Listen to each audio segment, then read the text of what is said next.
그림의 한때. 그림들은 움직이지 않는다.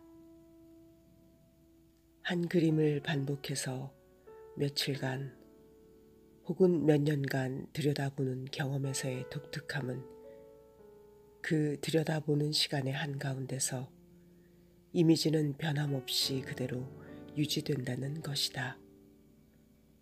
역사적 혹은 개인적 사건들에 의해 이미지의 중요성은 물론 변하지만 그려진 내용은 변함이 없다. 같은 병으로부터 같은 우유를 따르며 바다의 파도는 변함없이 같은 모양이고 얼굴과 미소 역시 변함이 없다. 회화는 순간을 담아내는 것이라고 말하고 싶은 유혹을 받는다. 그러나 생각해보면 이것은 명백히 사실과 다르다. 왜냐하면 사진이 찍히는 순간과는 달리 그림이 그려지는 순간이란 존재하지 않기 때문이다. 따라서 회화가 순간을 담아낸다는 말은 맞지 않다. 초기 르네상스 미술과 비유럽 문명권 회화, 그리고 현대 회화 등에서 시간의 흐름을 나타내는 이미지를 발견할 수 있다. 그런 그림들에서는 과거, 현재, 미래가 보인다. 중국의 도인이 이 나무에서 저 나무로 걸어가며 아이가 차에 치이고 나체의 여인이 계단을 내려온다. 이미지들의 간극 너머 존재하는 동적인 세상을 나타내고는 있지만 그러나 모든 이미지들은 여전히 정지해 있다. 움직이는 것과 움직이지 않는 것이 만들어내는 저 기이한 대조의 의미가 무엇인가 하는 물음이 드러난다. 너무도 이질적인 두 속성이 아주 당연한 것처럼 어울려 있기 때문에 기인한 것이다. 하나의 그림이 완성되는 때는 언제인가?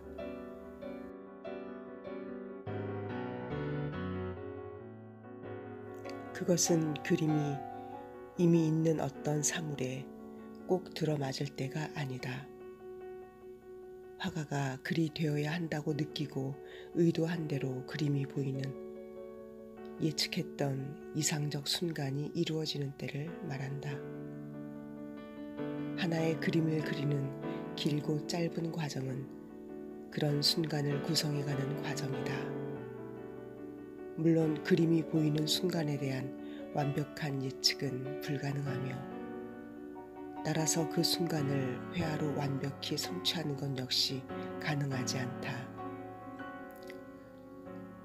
그럼에도 불구하고 모든 회화는 본질상 그 순간에 초점이 맞춰져 있다. 회화의 이런 속성은 평범한 화가에게나 대가에게나 차이가 없다.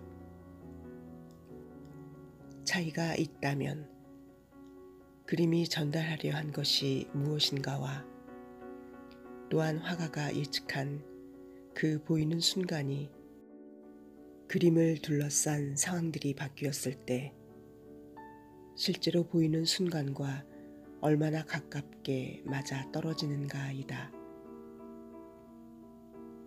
어떤 화가들에게는 그림이 일정 단계에 도달했을 때 거울에 비춰보고 확인하는 버릇이 있다. 반전된 이미지를 보는 것이다. 신선한 시각으로 새롭게 볼 수 있다고 그들은 말한다. 그 화가들은 그림이 완성되어 보이는 미래의 순간을 거울 속에서 흘끔 훔쳐보는지도 모른다.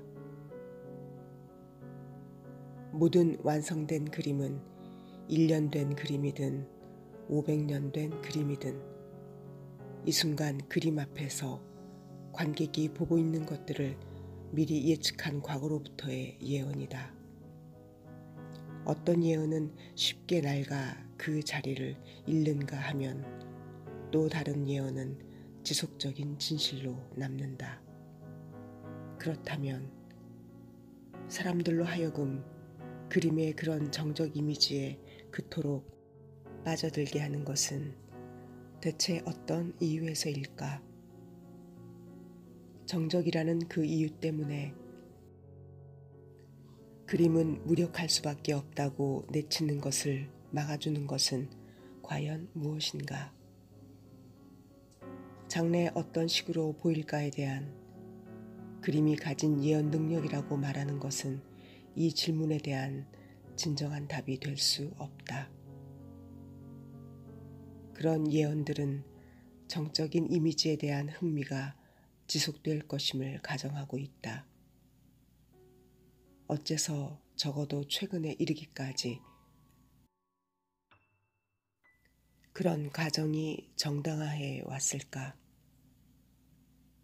회화는 정적인 그 이유로 인해 손으로 만질 듯한 구체적인 시각적 조화를 담보할 힘을 가지고 있다는 것이 전통적으로 내려오는 대답이다. 정지된 것이어야만 동시적인 구성이 가능하며 따라서 높은 완성도를 지닐 수 있다는 말이다.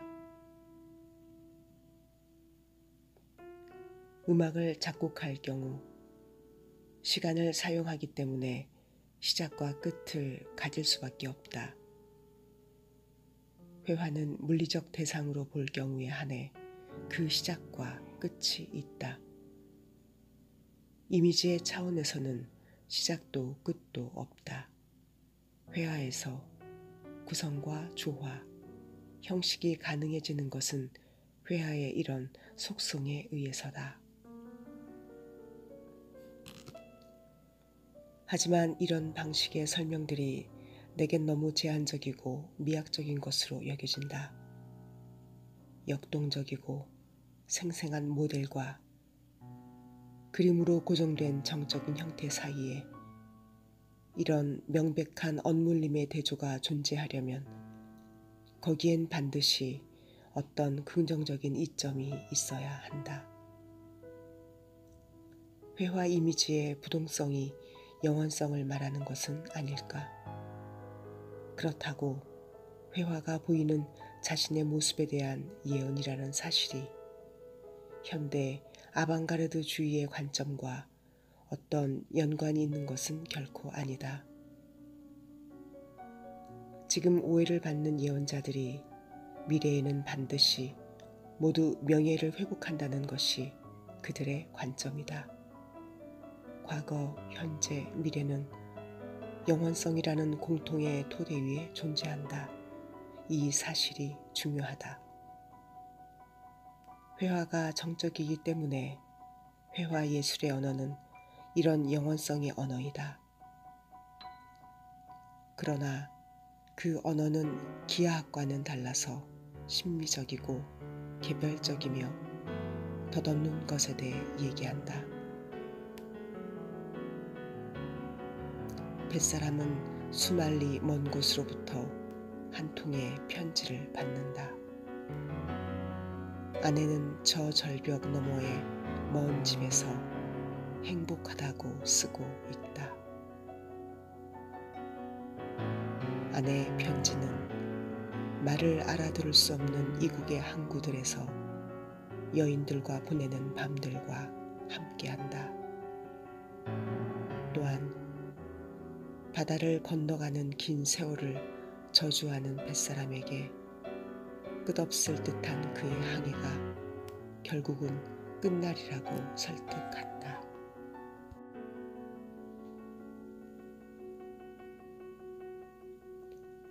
삶의 한때 내가 건초를 긁어 모으고 있던 평지의 북쪽 약간 높은 지대에 작은 언덕이 있었다.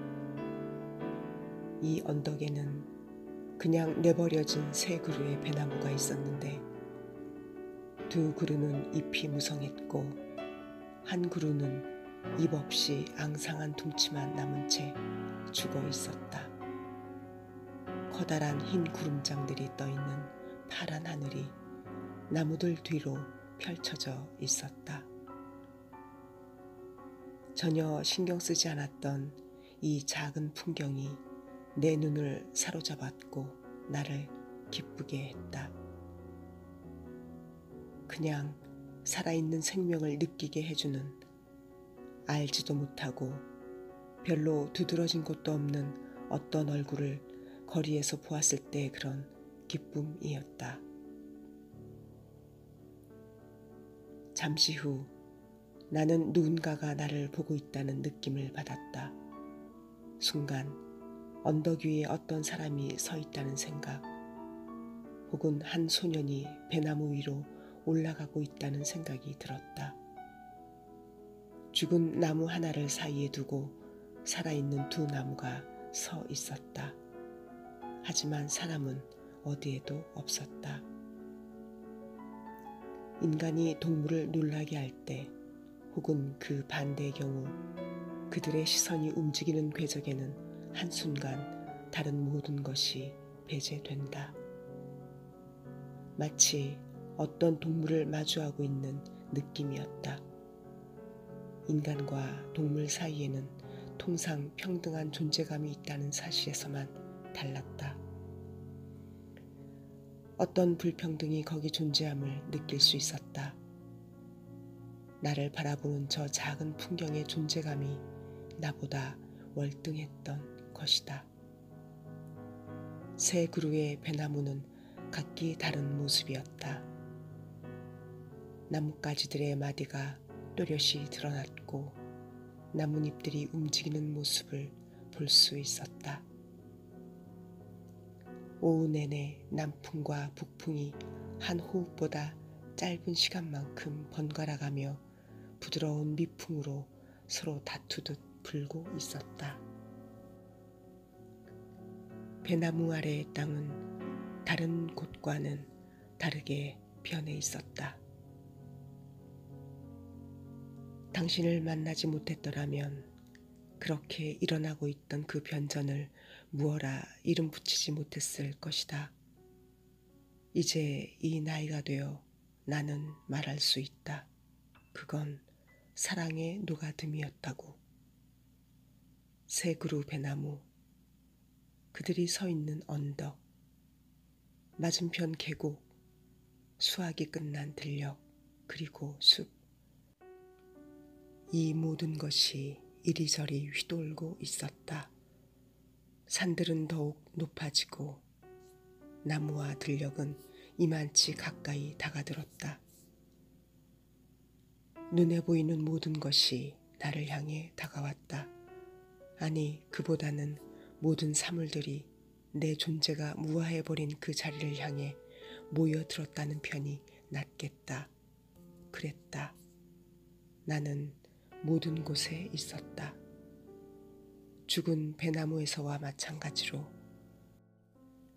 계곡을 가로지르는 숲속에, 건초를 모으던 들녘에서와 마찬가지로 저 산속에 나는 모든 곳에 존재했다.